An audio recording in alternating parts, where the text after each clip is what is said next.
اور ایک مسئلہ یہ ہے حضرت، اور اکثر یہ نشست میں پوچھا ہی جاتا ہے کہ حیض کے جو ایام ہیں کم سے کم کتنے دن ہوتا ہے اور زیادہ سے زیادہ کتنے دن ہوتے ہیں، اس کے حوالے سے صحیح رہنمائی فرمائیں۔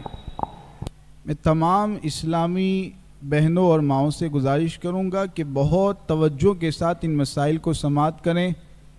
اس لیے کہ بہت عورتیں ان مسائل سے ناواقف گئے اور وہ یہ مسائل پوچھ بھی نہیں پاتی گئے اور علم حاصل نہیں کر پاتی گئے، جن کی بنیاد پر شریعت کے احکام کے مطابق ان کا عمل نہیں ہو پاتا۔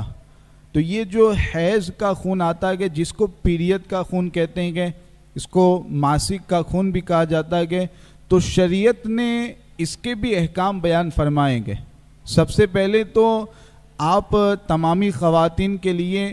یہ مبارکباد گئے، یہ خوشی کی بات گئے کہ ہم جس مذہب کی پیروی کرنے والے گئے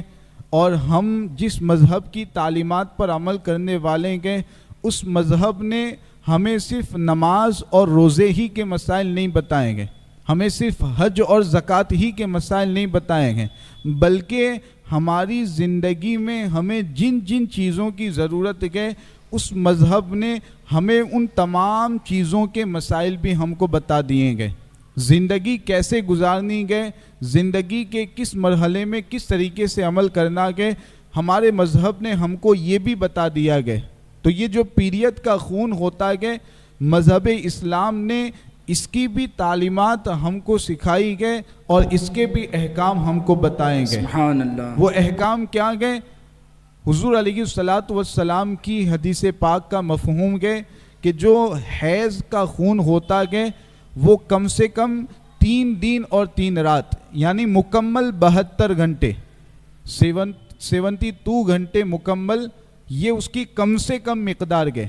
یعنی اگر 72 گھنٹے سے 1 منٹ بھی کم آتا گئے خون اور بند ہو جاتا گئے 72 گھنٹے سے پہلے تو پھر وہ حیض کا خون نہیں مانا جائے گا۔ تو کم سے کم اس کی مدت یہ گئے 72 گھنٹے اور زیادہ سے زیادہ اس کی مدت 10 دن اور 10 راتیں۔ اگر 10 دن اور 10 راتوں کے بعد بھی خون آتا گئے تو پھر وہ حیض اور پیریڈ کا خون نہیں مانا جائے گا۔ تو یہ اسلام کی تعلیمات کے مطابق حیض اور پیریڈ کے خون کے جو ایام گئے وہ یہیں گئے، اور حیض کے خون کا مطلب کیا ہوتا گئے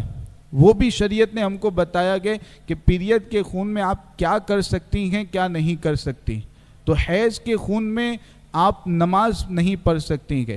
روزہ نہیں رکھ سکتی گے، قرآن کی تلاوت نہیں کر سکتی گے، اور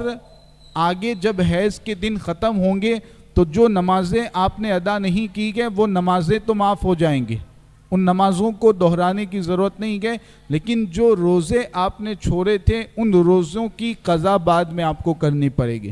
جیسے 4 روزے مثال کے طور پر حیض کے خون کی وجہ سے 4 روزے چھوٹ گئے تو بعد میں وہ 4 روزے آپ کو ادا کرنے پڑیں گے، لیکن وہ 4 روزوں کی جو نمازیں گئے ان نمازوں کو پڑھنے کی ضرورت نہیں ہے، وہ نمازیں معاف گئے۔ تو یہ حیض کے خون کے حوالے سے جو ایک اجمالی طور پر اس کے جو احکام گئے وہ میں نے آپ کے سامنے بیان کر دیے۔